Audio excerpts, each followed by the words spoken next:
ఇప్పుడు speed news చూద్దాం.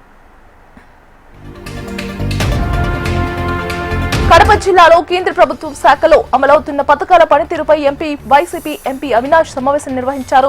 YCP ప్రభుత్వ హయాంలో కడప జిల్లాకు 1,00,000 ఇండ్లను కేటాయిస్తే కూటమి ప్రభుత్వ హయాంలో 19,000 ఇండ్లను మాత్రమే కేటాయించిందని అన్నారు. గత ప్రభుత్వ హయాంలో జిల్లాకు మంజూరైన 50,000 గృహాల పనులను రాష్ట్ర ప్రభుత్వం పూర్తి చేసి లబ్ధిదారులకు అందజేయాలని ఎంపీ అవినాష్ కోరారు. భద్రాద్రి కొత్తగూడెం జిల్లాలో గ్రంథాలయ అభివృద్ధి పనులకు ఎంపీ రేణుకా చౌదరి శ్రీకారం చుట్టారు.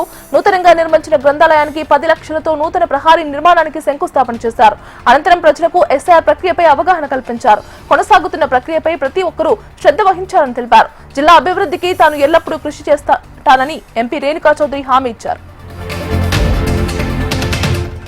కరీంనగర్ జిల్లా రంగపల్లిలో వర్షాలు లేకపోవడంతో గ్రామ ప్రజలు తమ కుల దైవాలకు నీరాభిషేకం చేశారు. వర్షాలు పడకపోవడంతో మహిళలందరూ ఏకధాటిగా చేరి ఇంటికొక బిందెడు నీళ్లు తీసుకుని గ్రామ దేవతలకు పూజలు నిర్వహించారు. వర్షాలు సరిగ్గా పడకపోవడంతో పంట పొలాలు పచ్చదనాన్ని కోల్పోతున్నాయని రైతులందరూ ఆవేదన వ్యక్తం చేశారు. వరుణదేవుడు కరుణించారని పాటలతో గ్రామ దేవతలను పూజించారు. హైదరాబాద్ గచ్చిబౌలిలో మాజీ డివిజన్ కార్పొరేటర్ సాయిబాబా ఎస్ఐఆర్ ప్రక్రియపై అవగాహన కార్యక్రమం నిర్వహించారు. ఈ కార్యక్రమానికి ముఖ్య అతిథిగా కుక్కట్పల్లి ఎమ్మెల్యే కృష్ణారావు హాజరయ్యారు. ఎస్ఐఆర్ ప్రక్రియలో నాయకులంతా అప్రమత్తంగా లేకపోతే ఓట్లు పోయే ప్రమాదం ఉందని మాజీ కార్పొరేటర్ సాయిబాబా అన్నారు. విశాఖపట్నం జిల్లా గాజువాకలో ద్విచక్ర వాహనాలను చోరీ చేసే ముఠాను పోలీసులు పట్టుకున్నారు. నగరంలో వరుసగా ద్విచక్ర వాహనాలు చోరీకి గురి కావడంతో బాధితులు పోలీసులకు ఫిర్యాదు చేశారు. ఈ మేరకు పోలీసులు కేసు దర్యాప్తు చేపట్టి నిందితుల నుండి 9 వాహనాలను స్వాధీనం చేసుకున్నారు. అనంతరం నిందితులపై కేసు నమోదు చేసి రిమాండ్లకు తరలించినట్లుగా పోలీసులు తెలిపారు. వైసీపీ పాలన అవినీతి పాలనగా కొనసాగిందని స్వచ్ఛ ఆంధ్ర కార్పొరేషన్ చైర్మన్ పట్టాభిరామ్ అన్నారు. వైసీపీ హయాంలో కడప స్టీల్ ప్లాంట్ పేరుతో భారీ అవినీతి జరిగిందని పట్టాభిరామ్ మండిపడ్డారు. చెత్తపై పన్ను వేసిన ప్రభుత్వం వైసీపీ ప్రభుత్వాన్ని ఎద్దేవా చేశారు. రాష్ట్ర వ్యాప్తంగా లక్షల టన్నుల చెత్తను పేరుకుపోయేలా గత ప్రభుత్వం వ్యవహరించగా ప్రస్తుతం చెత్తను తొలగించడానికి శాశ్వత పరిష్కారం చేస్తున్నామని పట్టాభిరామ్ తెలిపారు. అంబేద్కర్ కోనసీమ జిల్లా బిల్లగూడు డ్యాం కాలువను మాజీ ఎమ్మెల్యే జగ్గిరెడ్డి సందర్శించారు. అనంతరం రైతులతో సాగునీటి సమస్యలను అడిగి తెలుసుకున్నారు. రైతులకు నీరందించడంలో కూటమి ప్రభుత్వం విఫలమైందని ఆయన అన్నారు.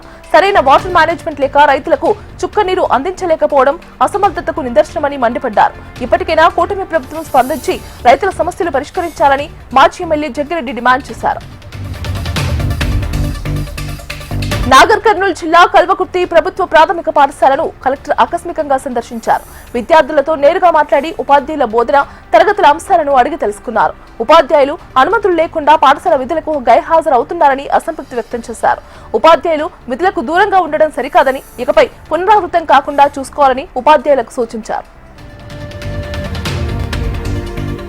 శ్రీకాకుళం జిల్లా నరసన్న ఎయిర్పోర్ట్ వలన రైతులకు అన్యాయం జరుగుతుందని సిపిఎం రాష్ట్ర కార్యదర్శి ప్రభాకర్ అన్నారు. నరసన్నపేటలో అధికార పార్టీ నాయకులు చెరువుల్ని ప్రభుత్వ స్థలాలను కబ్జా చేస్తున్నారంటూ మండిపడ్డారు. దీనిపై పంచాయతీరాజ్ శాఖ మంత్రి పవన్ కళ్యాణ్ దృష్టి సారించారని ప్రభాకర్ అన్నారు.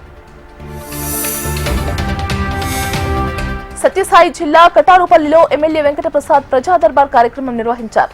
కార్యక్రమానికి హాజరైన ప్రజల వినతి పత్రాలను ఎమ్మెల్యే పరిశీలించి సమస్యలను పరిష్కరించాలని అధికారులను ఆదేశించారు. ప్రజల సమస్యలు పూర్తిగా పరిష్కారమయ్యేంత వరకు తన కృషి నిరంతరం కొనసాగుతుందని ఎమ్మెల్యే వెంకటప్రసాద్ భరోసా కల్పించారు.